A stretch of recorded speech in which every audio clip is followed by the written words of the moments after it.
Boa noite, irmãos e irmãs, a paz do Senhor Jesus. Amém.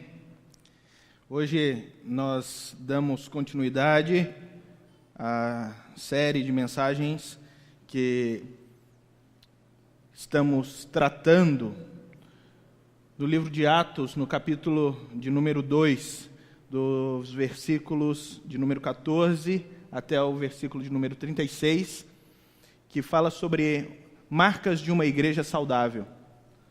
Nós temos o desejo, com essa mensagem, de fazer com que cada irmão, cada um de nós, possamos refletir sobre a forma como nós estamos traçando a nossa jornada espiritual, como estamos caminhando a nossa jornada espiritual, entendendo que cada uma das nossas decisões e cada uma das nossas atitudes influenciam o nosso corpo, ou o corpo de Cristo, e como é então que nós, como igreja, primeiramente na nossa individualidade, podemos então expressar uma espiritualidade saudável, para que como comunidade, então nós também possamos expressar um cristianismo saudável, uma fé cristã, uma vida cristã saudável diante da nossa sociedade e nos tornemos cada vez mais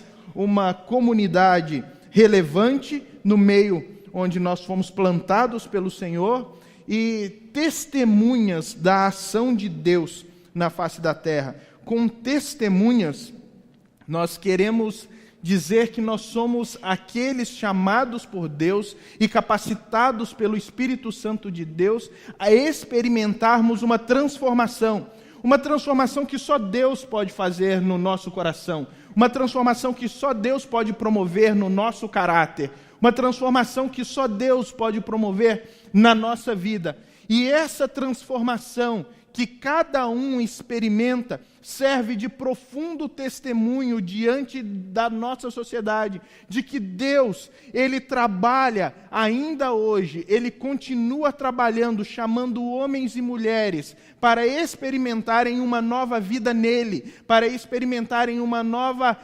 realidade ou espiritualidade nele. Nós estamos dizendo que o nosso Deus soberano, Ele é um Deus de amor, Ele é um Deus de graça que nos chama e nos transforma. Porque de nós mesmos, por nós mesmos, nós seríamos incapazes de experimentar tal transformação.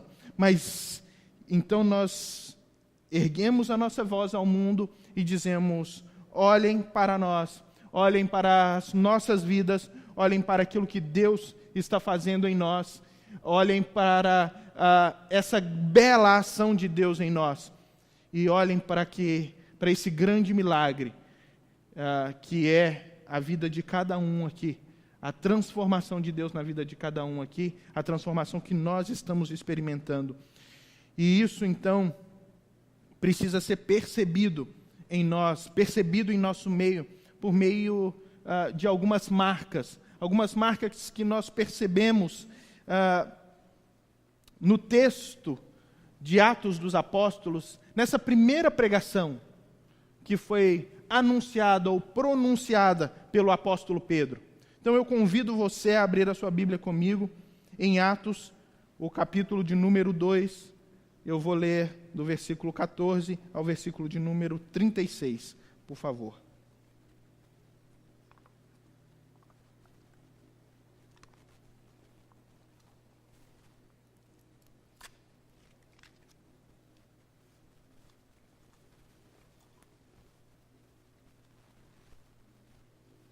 Atos 2, 14 a 36. Então Pedro levantou-se com os 11 e em alta voz dirigiu-se à multidão: homens da Judéia e todos os que vivem em Jerusalém, deixem-me explicar-lhes isso.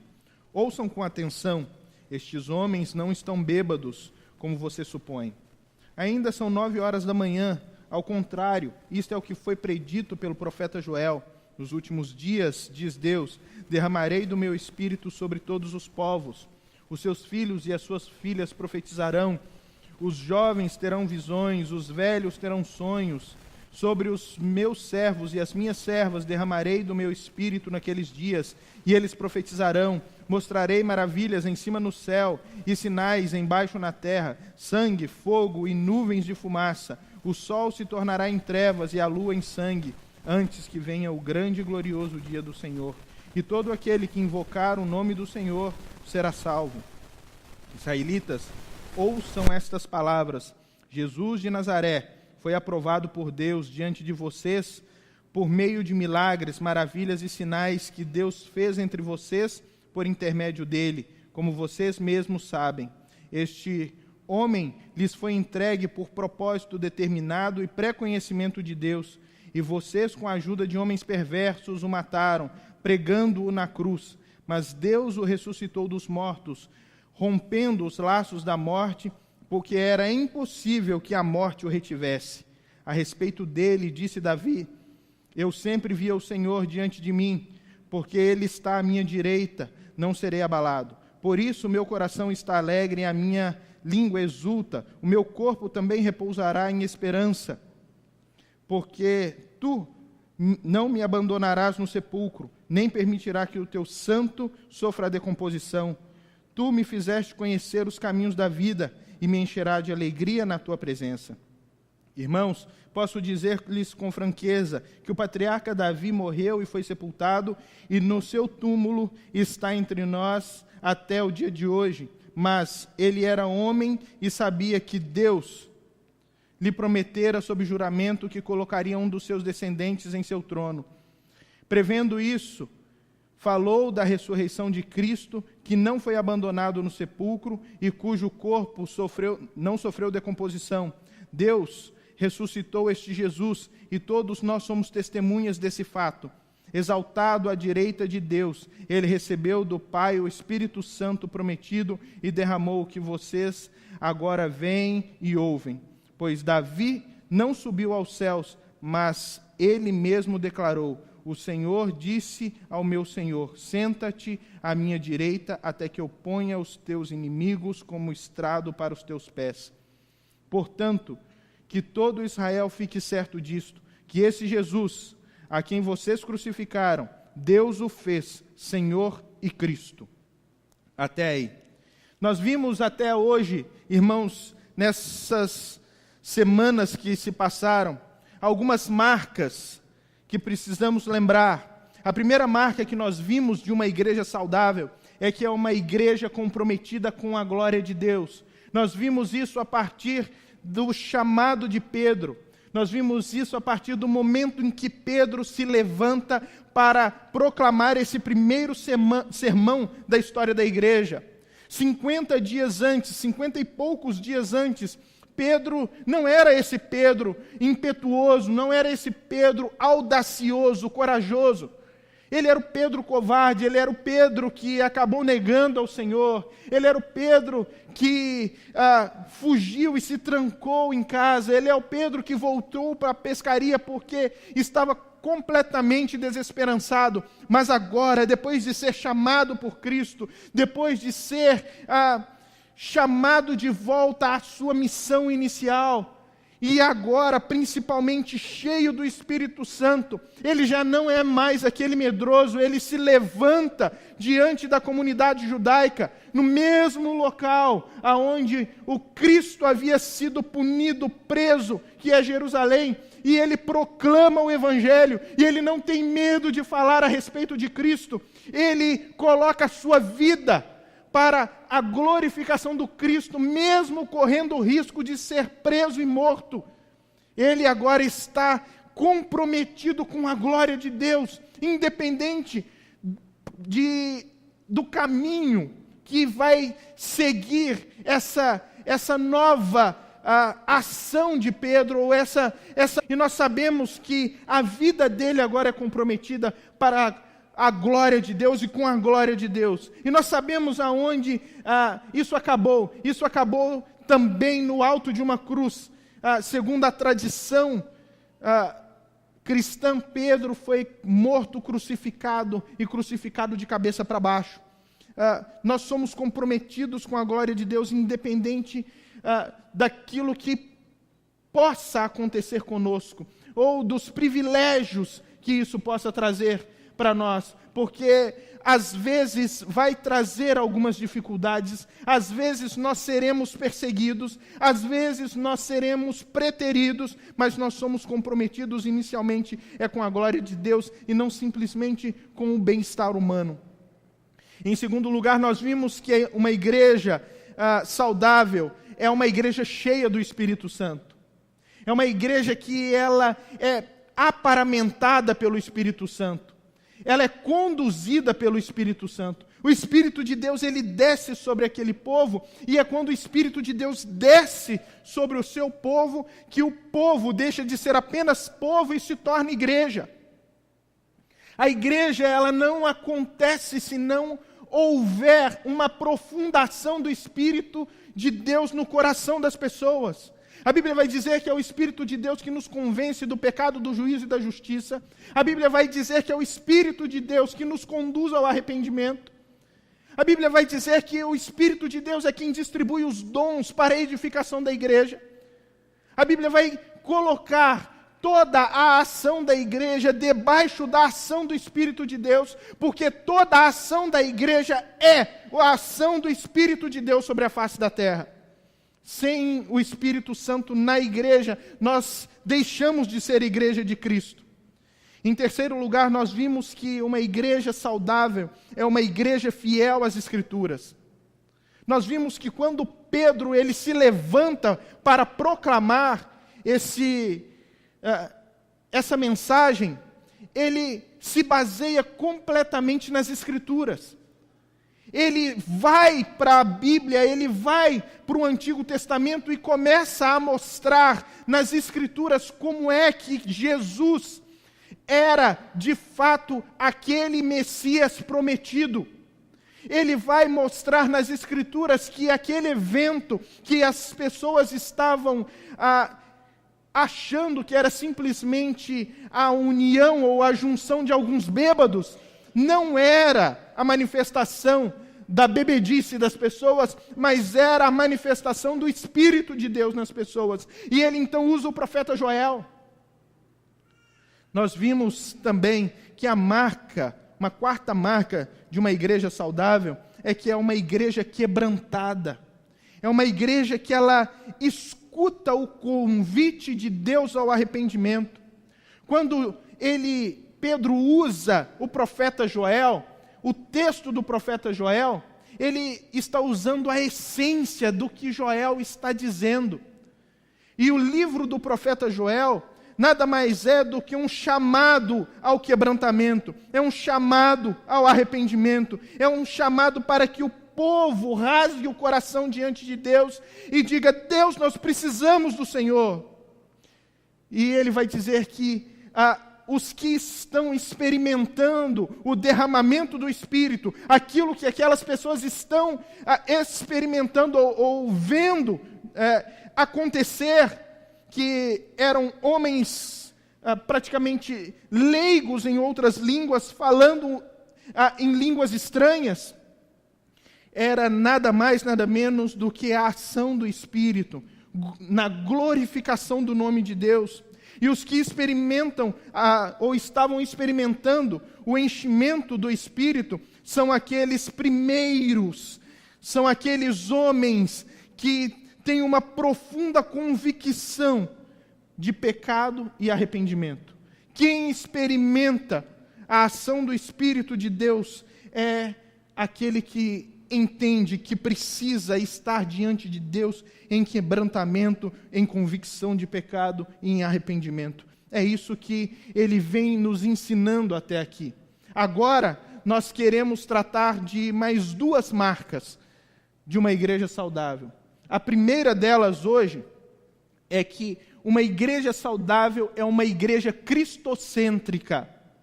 É uma igreja cristocêntrica.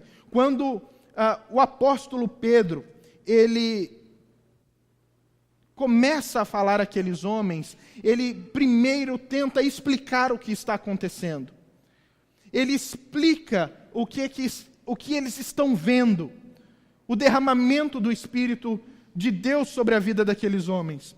E depois ele começa a explicar o motivo do porquê aqueles homens estavam experimentando o derramamento do Espírito. E ele vai dizer: irmãos, posso dizer-lhes com franqueza, israelitas, ouçam estas palavras. Jesus de Nazaré foi aprovado por Deus diante de vocês por meio de milagres, maravilhas e sinais que Deus fez entre vocês por intermédio dele. Como vocês mesmos sabem, este homem lhes foi entregue por propósito determinado e pré-conhecimento de Deus, e vocês, com a ajuda de homens perversos, o mataram, pregando-o na cruz. Mas Deus o ressuscitou dos mortos, rompendo os laços da morte, porque era impossível que a morte o retivesse. Depois que ele explica o evento que estava acontecendo, ele vai voltar a sua ótica, o seu foco para Jesus. E ele vai dizer o motivo do porquê esses homens estão sendo cheios do Espírito Santo. É porque um homem veio, um homem andou entre nós, ele foi aprovado por Deus, ele morreu, ele foi crucificado, mas ele ressuscitou e agora está à destra de Deus. Essa é a mensagem do cristianismo. Não existe igreja, não existe união de pessoas que verdadeiramente experimentem o enchimento do Espírito Santo, que não voltem os seus olhos todas as vezes para o Cristo crucificado. É triste percebermos que hoje nós vivemos uma mensagem diferente da mensagem pregada por Pedro. Nós experimentamos uma mensagem que evita falar a respeito do Cristo crucificado. Nós falamos a respeito de uma fé fundamentada simplesmente em amor, mas um amor que, como muitos dizem, é incondicional. Mas quando nós olhamos para a palavra de Deus, nós vemos que o derramar do Espírito de Deus, a ação do Espírito de Deus para a salvação na vida das pessoas, não é incondicional. Não é incondicional. Deus, ele age na vida de pessoas quebrantadas. Deus age na vida de pessoas arrependidas.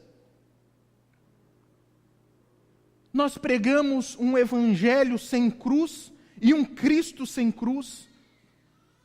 É um Jesus que ele simplesmente é um abençoador.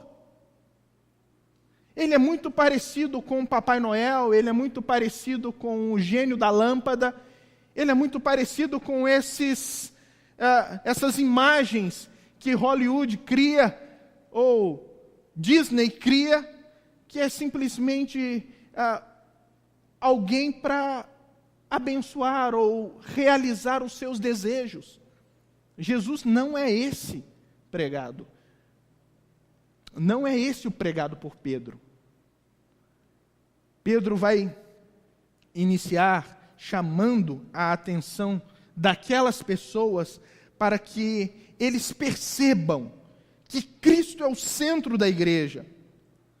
Quando Cristo é o centro da igreja, quando tudo funciona para a glorificação do nome dele, quando as pessoas elas se empenham em ensinar que Jesus e a sua obra redentora são extremamente importantes para que a vida cristã seja consolidada, seja fortalecida e as pessoas experimentem um cristianismo verdadeiro, aí a igreja é uma igreja saudável. Nós não podemos reduzir a mensagem cristã a simples fatores motivacionais. É como as pessoas, elas pensam, olha, eu preciso ir na igreja no domingo porque a minha semana foi apertada, a minha semana foi doída, então eu preciso ir à igreja para eu receber mais uma injeção de ânimo. E então, continuar na próxima semana a matar um leão por dia, a sobreviver, a continuar sobrevivendo. Esta não é a mensagem do Evangelho. Não se resume a isso. Você quer falar a respeito de amor para as pessoas? Então você fala, Cristo morreu por você e ressuscitou. Você quer motivar uma pessoa a continuar vivendo e dando sentido à vida dela? Você prega, Cristo morreu por você e ressuscitou. Você quer trazer alento ao coração de uma pessoa desesperada? Você prega, Cristo morreu por você e ressuscitou. Você quer que pessoas se convertam genuinamente, se arrependam e entreguem a sua vida a Jesus? Você prega, Cristo morreu por você e ressuscitou. O Evangelho de Deus passa integralmente por essa premissa. Nós não podemos excluir essa verdade. O problema em tudo isso, irmãos, é o tipo de mentalidade que nós vivemos hoje. O tipo de mentalidade com a qual nós somos formados hoje. Nós temos uma mentalidade humanista que precisa ser abandonada. A mentalidade humanista é aquela mentalidade onde tudo gira em nosso redor. Tudo gira a nosso redor. Você quer um exemplo de como é que nós, até mesmo dentro da igreja, temos uma mentalidade humanista? É assim, sai uma notícia no Fantástico. Foi comprovado, é só um exemplo, tá, irmãos? Foi comprovado que acharam a Arca de Noé. Todo mundo vai chegar e vai falar assim, você viu? Você viu que maravilha? Provaram que a Bíblia é verdadeira. Por quê? Se não tivessem achado, ela era mentira? Se não tivessem achado a Arca de Noé, ela seria menos verdadeira? Como é que nós lidamos com essas informações? Como é que nós entendemos a palavra de Deus? Nós entendemos a palavra de Deus como verdadeira o tempo inteiro. O grande problema da nossa época é que quando a verdade passa pelo nosso entendimento, pela nossa razão, e quando nós entendemos, aí se torna verdade para nós. É só aí que ganha verdadeiramente cores de verdade para nós. Mas existem algumas coisas, irmãos, que nós precisamos dar o pulo da fé. A fé, ela é completamente racional. Ela não é emocional. Ela é completamente racional. Nós precisamos entender racionalmente a fé. Mas nós precisamos entender que a nossa fé não está totalmente baseada naquilo que nós conseguimos entender. Existem fatores que vão além da nossa compreensão. Existem fatores que vão muito além daquilo que nós entendemos. Por exemplo, o próprio Deus. Deus é algo que nós vamos conhecer por toda a eternidade. Nós sempre teremos algo a conhecer de Deus. Deus, ele é totalmente além da nossa capacidade de compreensão e de entendimento.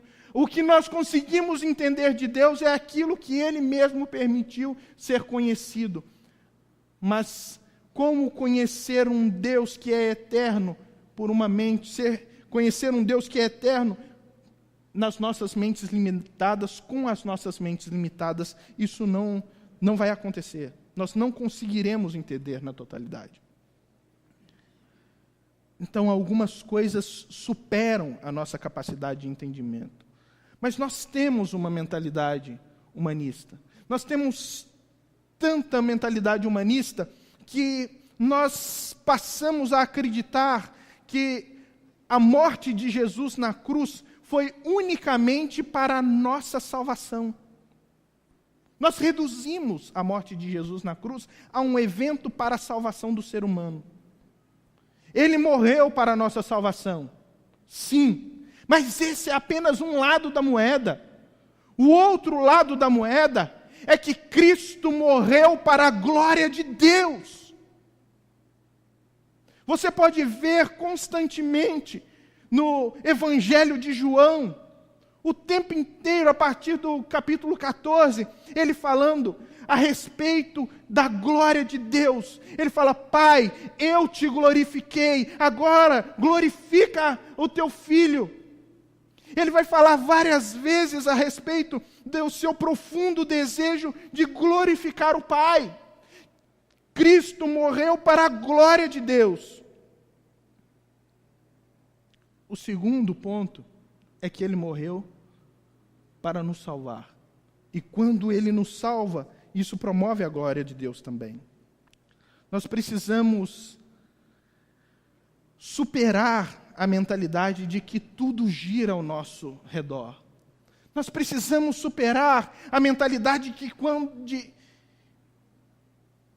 de vir aos cultos para poder experimentarmos, sabe, um ambiente agradável para nós. Nós precisamos entender que nós não estamos vindo ao culto para assistirmos um culto. Nós estamos vindo a um culto para prestar culto. Todos nós estamos envolvidos no momento do culto, no ato do culto. Cada um de nós, o coração está sendo observado e sondado por Deus. Então nós precisamos superar essa mentalidade que faz com que todos os holofotes estejam sobre nós.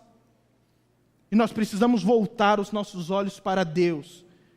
Nós precisamos voltar os olhos para a glória de Deus. Nós precisamos olhar para Deus e, sabe, ver Deus como um Deus soberano, um Deus glorioso. Nós precisamos superar essa mentalidade de que somos nós que aceitamos a Deus.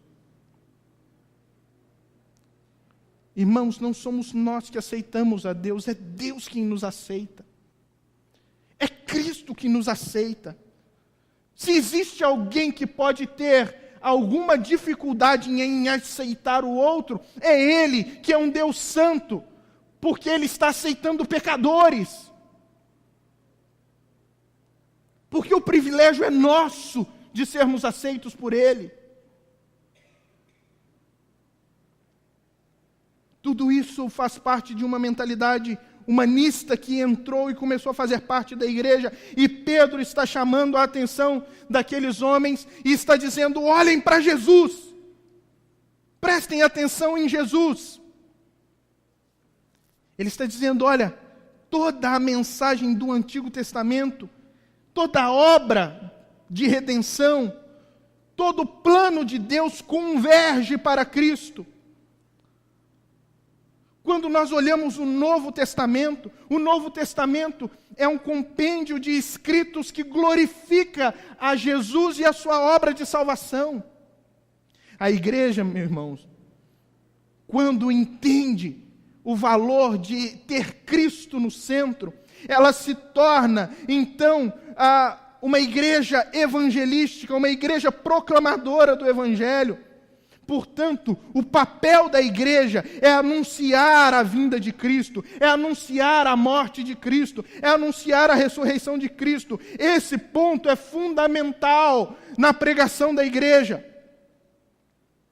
Não é só venham que vocês vão ter bênçãos. Não é só venham e vocês serão curados. Não é só venham e vocês vão enriquecer.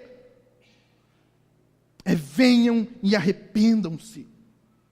Olhem para Jesus, olhem o que Ele fez por vocês. Pedro vai dizer, esse Jesus, Ele foi aprovado por Deus. Quando diz que Ele foi aprovado por Deus, diz que Ele cumpriu cada um dos requisitos que Deus um dia estabeleceu para o ser humano, que ele cumpriu cada rigor da lei, que ele cumpriu cada letra da lei, coisa que você não conseguiu. Mas ele conseguiu. E quando ele diz, olha, ele foi aprovado por Deus, gera esperança em nós, porque ele foi aprovado por Deus para que nós sejamos aprovados por Deus. Nele, quando nós olhamos para ele, quando nós cremos nele, então nós dizemos, nós cremos que o que ele conquistou foi para mim, que o que ele conquistou agora está sobre mim. E que aquilo que é mérito dele, pelas conquistas dele, ele compartilhou comigo por meio da sua graça. Ele vai dizer que nele se cumpre todas as promessas do Antigo Testamento. E quando ele fala que nele se cumpre todas as promessas do Antigo Testamento, isso impacta diretamente minha vida, a sua vida, a minha existência, a sua existência. Porque é justamente na promessa de Deus que nós temos esperança.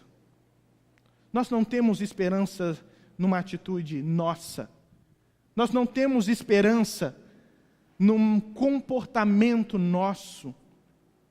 Não temos esperança nas nossas forças. Nós temos esperança em Cristo e na promessa realizada, porque a Bíblia vai dizer que todos se desviaram, se extraviaram e se fizeram inimigos de Deus. Nós nos tornamos inimigos de Deus. Então, desde o Antigo Testamento, Deus vem anunciando a vinda do Messias, aquele que reconciliaria com ele a humanidade, aquele que reconciliaria com ele o ser humano.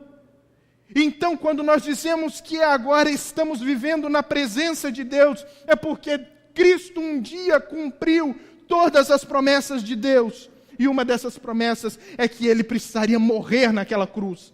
Ele precisaria morrer naquela cruz porque ele precisaria pagar uma dívida impagável, uma dívida que nós contraímos, uma dívida que era minha, uma dívida que era sua.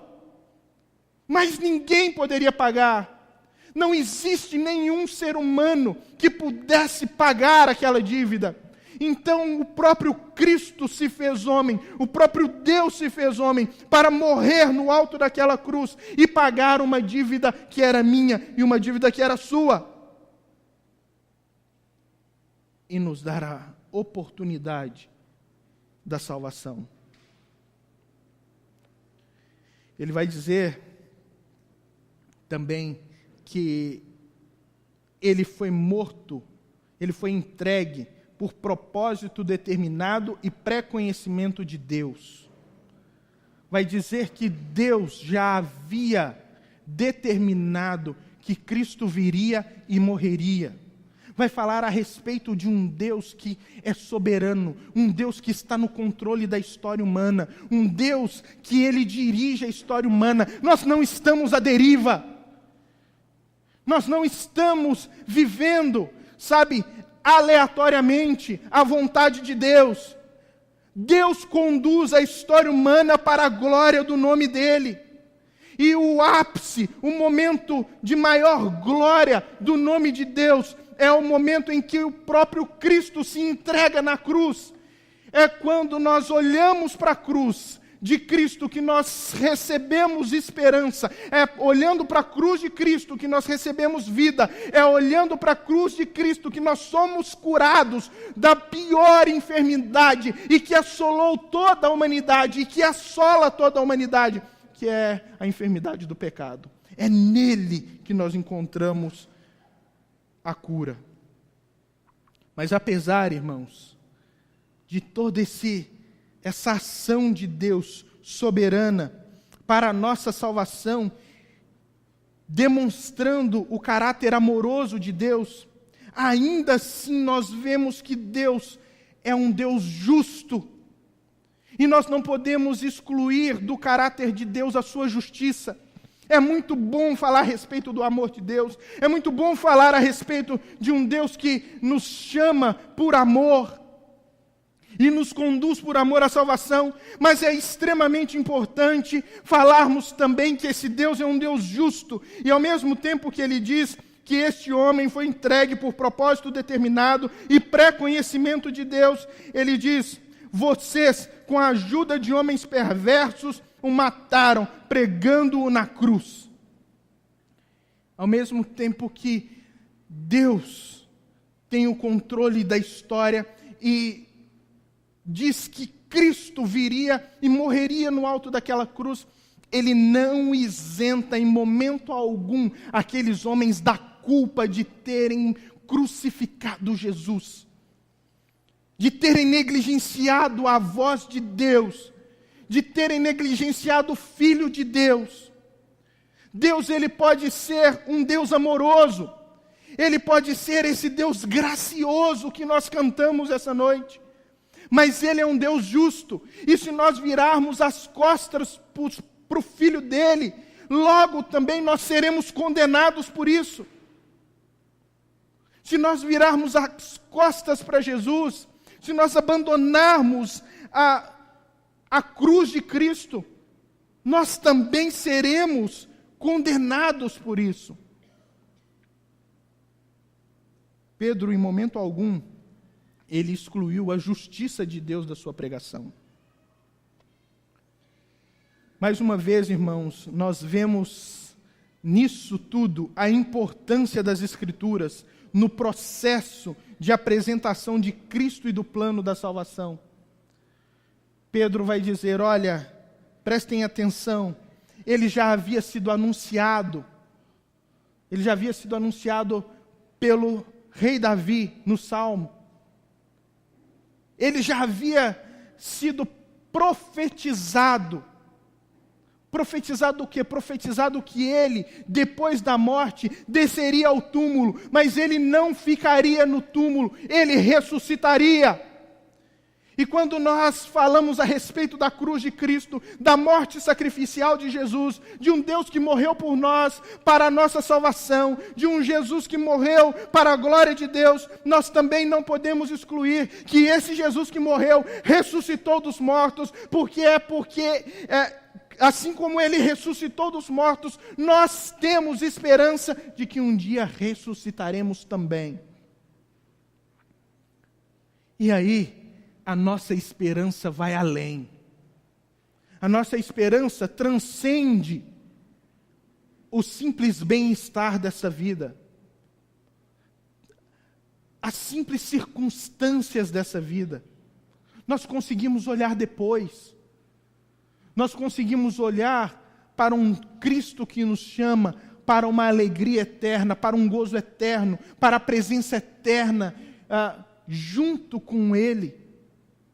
Nós entendemos que a nossa principal alegria e o nosso principal objetivo não está em conquistar os nossos sonhos para esta vida, mas está em alcançar, como Paulo diz, a imarcessível coroa de glória, aquele prêmio soberano da salvação, que nós encontramos somente em Cristo Jesus. Esse prêmio ninguém pode tirar de nós. Esse prêmio é garantido a cada um de nós pela ressurreição de Cristo, porque assim como Ele ressuscitou, cada um de nós um dia experimentaremos a ressurreição junto dEle, se um dia, ou se permanecermos confiantes nele, ou firmes nele. Pedro, ele vai usar a Bíblia para falar a respeito do ministério de Jesus, do ministério da salvação, do ministério da reconciliação com Deus. Ele usa sempre as Escrituras para poder provar que Jesus é o Cristo. Ele não usa as experiências para definir o caráter de Cristo e do seu ministério. Ele usa a Bíblia. Nós não podemos falar a respeito de Jesus baseados apenas na nossa experiência particular. Nós não falamos a respeito de um Jesus que nós conhecemos somente de ouvir falar ou somente de experiências particulares. Nós falamos de um Jesus que é revelado na Bíblia. É esse o Jesus que nos interessa. E ele vai dizer: é este Jesus, é esse Messias que é prometido, que Deus fez, que Deus crucificou, ou este Jesus crucificado, que Deus fez Senhor e Cristo. Ele fez soberano sobre todas as coisas. Ele fez o cabeça da igreja. Quando nós abandonamos a Cristo pelo desejo do entretenimento, irmãos, a igreja ela perde o sentido. A igreja perde o seu papel, ou abandona o seu papel de igreja proclamadora do reino de Deus, aquela que conclama os pecadores ao reconhecimento da soberania de Deus. Nós nos perdemos nisso. Nós podemos perceber esse abandono de Cristo, do Cristo como centro da igreja, muitas vezes nas nossas músicas, nas músicas que nós cantamos. As músicas que às vezes são cantadas pelos cristãos falam muito mais a respeito do homem do que de Deus. Falam muito mais para nós mesmos, como músicas motivacionais, do que a respeito da glória de Deus, ou do caráter de Deus, ou da bondade de Deus, ou falam mais a respeito da exaltação ou das conquistas dos nossos próprios planos, do que a exaltação do nome de Jesus. Nós precisamos abandonar essa mentalidade e voltar à igreja. A igreja precisa voltar os seus olhos, a sua ótica para o Cristo crucificado, porque é nele que nós temos verdadeira esperança, irmãos. Em segundo lugar, irmãos, uma igreja saudável. A última marca de uma igreja saudável é que ela é uma igreja evangelística. Por detrás de tudo isso, de tudo que Pedro pregou aqui, nós podemos perceber o espírito missionário e evangelístico da igreja.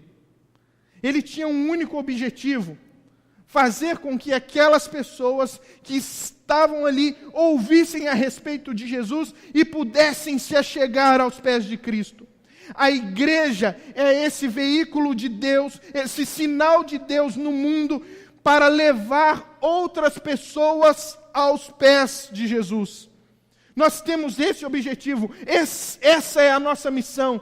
Todas as vezes que nós nos reunimos, todas as vezes que nós cantamos, todas as vezes que nós pregamos, nós precisamos entender que nós estamos servindo como sinal do reino de Deus na face da terra, sinalizando que um dia Jesus vai voltar para buscar o povo dele, sinalizando que Deus ainda atua, abençoando o seu povo, cuidando do seu povo, sinalizando que Jesus ainda salva nos dias de hoje. Nós, todas as vezes que nos reunimos, estamos proclamando o Cristo crucificado ainda em ação nos nossos dias. Mas quando nós olhamos para a ação evangelística da igreja, tudo precisa começar a partir de uma análise acerca de quem Deus é, e não simplesmente de estratégias evangelísticas da igreja. Nós precisamos compreender qual é a vontade de Deus para a sua igreja. Antes mesmo de definirmos quais os passos nós damos para a evangelização do mundo, nós precisamos entender que esse Deus soberano, Ele é um Deus missionário. Ele se fez homem, Ele se fez carne, Ele andou entre nós. Ele foi um missionário, ele foi um evangelista, ele foi um proclamador do reino de Deus. E é através da percepção de que esse Cristo, esse Deus que andou entre nós, teve a paixão para trazer almas para si mesmo, é que nós, como igreja, também desenvolvemos a paixão de anunciar o Evangelho e então proclamarmos a ação de Cristo no mundo, para que Cristo, por meio do Espírito Santo, traga almas para si mesmo. Nós somos apenas as ferramentas, nós não ganhamos almas. Ninguém aqui ganha alma. O único ganhador de almas verdadeiro na história da igreja é o Espírito Santo de Deus. Nós somos apenas ferramentas. É como um marceneiro que vai para a sua marcenaria e começa a trabalhar, e ele faz um móvel muito bonito. E de repente o martelo olha e diz: você viu? Você viu o que eu fiz? Qual foi o meu trabalho? Meu trabalho foi fantástico.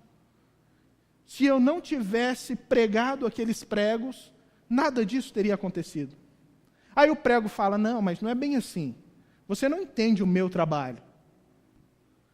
E se eu não tivesse me doado para poder fixar cada uma dessas madeiras, nada teria acontecido.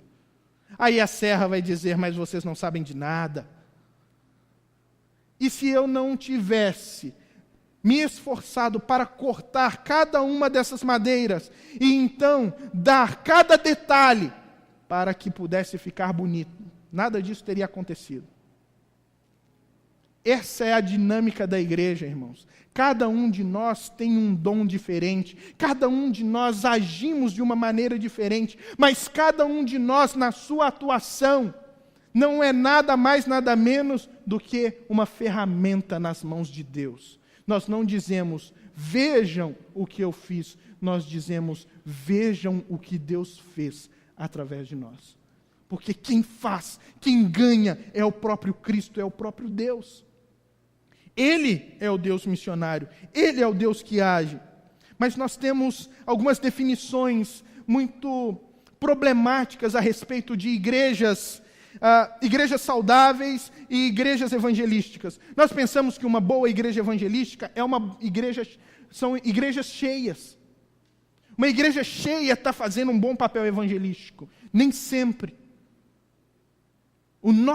A nossa intenção, o nosso desejo é termos igrejas cheias. Mas nós não podemos abrir mão da palavra de Deus para poder ter números. Nós não podemos abrir mão da essência do Evangelho para atrair pessoas. Nós pensamos que ser uma igreja evangelística é ser uma igreja famosa, é ser uma igreja boa na promoção de entretenimento, é ser uma igreja que tem boa capacidade para produzir ou promover emocionalismo e euforia nas pessoas. Uma boa igreja evangelística, irmãos, é uma igreja que anuncia o Evangelho de Jesus. É uma igreja que anuncia o Evangelho e anuncia que Cristo morreu e Ele ressuscitou. E à medida em que ela diz: Cristo morreu e ressuscitou para nos salvar, ela proclama: arrependam-se, arrependam-se, arrependam-se. Biblicamente falando, irmãos, evangelismo é apresentar as boas novas, ou seja, o evangelho puro da salvação, confiando que Deus irá converter os corações das pessoas. Ninguém converte o coração. Nenhum de nós podemos converter o coração de outra pessoa. Quem converte os corações é somente Deus, é somente o Espírito Santo de Deus. Qualquer tentativa nossa de forçar alguma conversão será o mesmo, por exemplo, que Ezequiel, no meio do vale dos ossos secos, tentando costurar os ossos.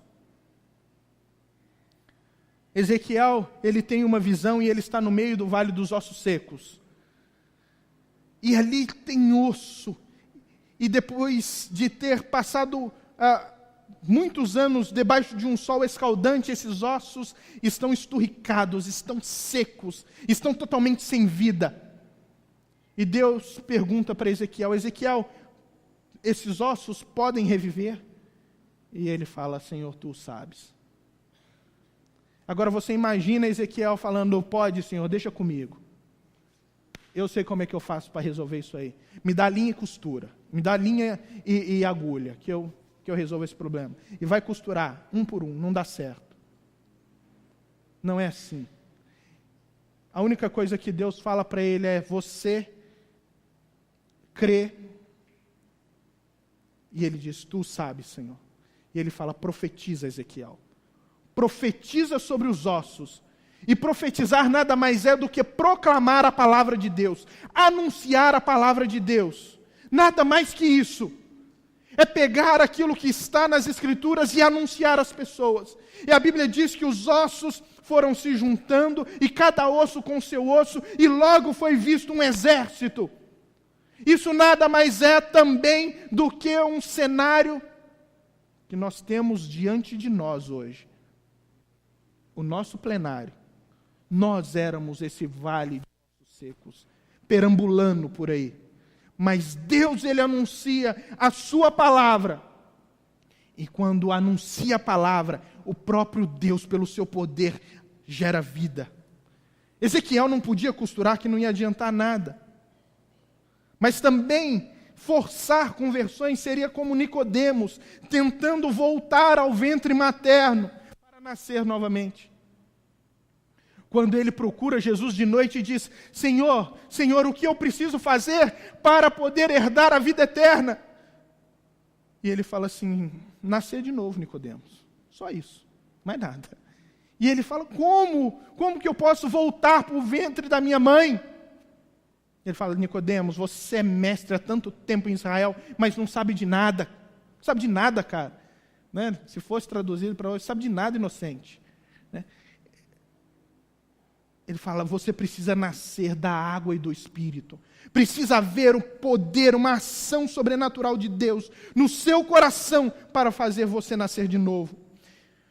Irmãos, a grande dificuldade que nós temos de percepção hoje trata-se do nosso generalizado e persistente hábito de definir evangelização não em termos de uma mensagem anunciada, mas de um efeito produzido nos nossos ouvintes. Nós falamos que evangelização é quando pessoas são tocadas. Nós queremos que elas sintam algo diferente. Nós queremos vê-las se rendendo a Cristo. Nós queremos ver essas pessoas sentindo algo diferente. Então nós criamos formas que em nosso entendimento vão facilitar a ação de Deus na salvação dessas pessoas. Mas evangelismo verdadeiro é anunciar que Jesus um dia morreu para nos salvar e ressuscitou também. Se existe uma acusação terrível contra uma igreja, contra um grupo de irmãos como o nosso, a pior das acusações é que nós temos pouca compaixão pelas almas humanas. É que nós vivemos sem proclamar o Evangelho no nosso dia a dia. É que nós não percebemos a necessidade das pessoas. Nós olhamos para as pessoas e elas chegam diante de cada um de nós e dizem: olha, eu estou passando por uma crise muito grande, eu estou passando por um problema muito grande, e você diz às vezes: eu vou orar porque o meu Deus abençoa. E é verdade. É verdade, nosso Deus abençoa, mas nós somos incapazes de dizer: esse Deus que abençoa, Ele também quer te salvar. Ele morreu por você e Ele ressuscitou. Arrependa-se. Nós somos incapazes de perceber que a principal crise, a principal deficiência e o principal problema das pessoas que estão ao nosso redor, porque é o nosso problema também, é o problema do pecado, e só pode ser resolvido por uma ação de Deus na vida dela, e por isso nós precisamos pregar o Cristo crucificado, anunciar o Cristo crucificado, para que elas possam ter vida, e vida com abundância. Nós temos algumas coisas que nós dizemos e nem percebemos no dia a dia. Nós falamos assim: nossa, o meu vizinho é bom demais, ô cara joia. Só precisa se converter. Só precisa aceitar Jesus. Irmão, falta tudo. Você não entendeu? Falta tudo para ele. Ele pode ser gente boa, ele pode ser moral, ele pode ser alegre, ele pode ser feliz, ele pode ser a melhor pessoa para estarmos ao lado. Mas às vezes nós estamos ao lado de uma pessoa tão legal e estamos vendo essa pessoa dando passos direto para o inferno, mas nós somos incapazes de abrir a boca e dizer: eu conheço um Deus que te ama e quer te salvar. Por isso é uma terrível acusação que qualquer um pode fazer a uma igreja, de que ela tem pouca paixão pelas almas humanas.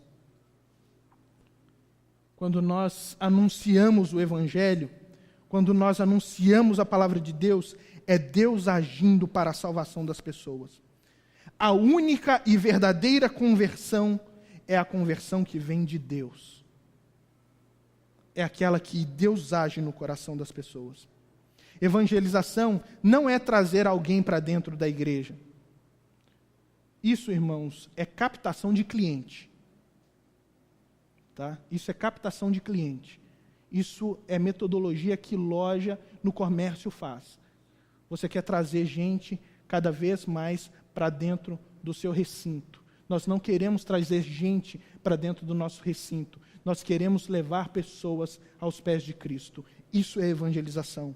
Evangelização é fazer com que aqueles que chegam na igreja institucional possam conhecer quem é Cristo, a ponto de se tornar igreja verdadeira de Jesus. Isso nos leva ao compromisso do discipulado. É isso que Pedro está anunciando aqui. Ele vai dizer: olha, vocês percebam quem é esse Jesus. É nele que vocês encontram a salvação. Ele, esse Jesus que vocês crucificaram, Deus o fez Senhor e Cristo. E quando ele fala Senhor, é Senhor sobre todas as coisas. E Cristo é o Messias prometido que vem para a salvação do mundo. Então, ele vai acabar no versículo 38. Esse é o fechamento da pregação de Cristo e é assim que eu finalizo a minha mensagem. A conclusão da mensagem dele é: arrependam-se, cada um de vocês, e sejam batizados em nome de Cristo para perdão do pecado e receberão o Espírito Santo. Essa é a mensagem de Jesus. Nós proclamamos quem é Cristo, anunciamos quem é Jesus e dizemos: arrependam-se e sejam batizados. Arrependam-se e sejam batizados. E vocês vão experimentar o enchimento do Espírito Santo. Deus abençoe as nossas vidas. Amém? Vamos ficar de pé.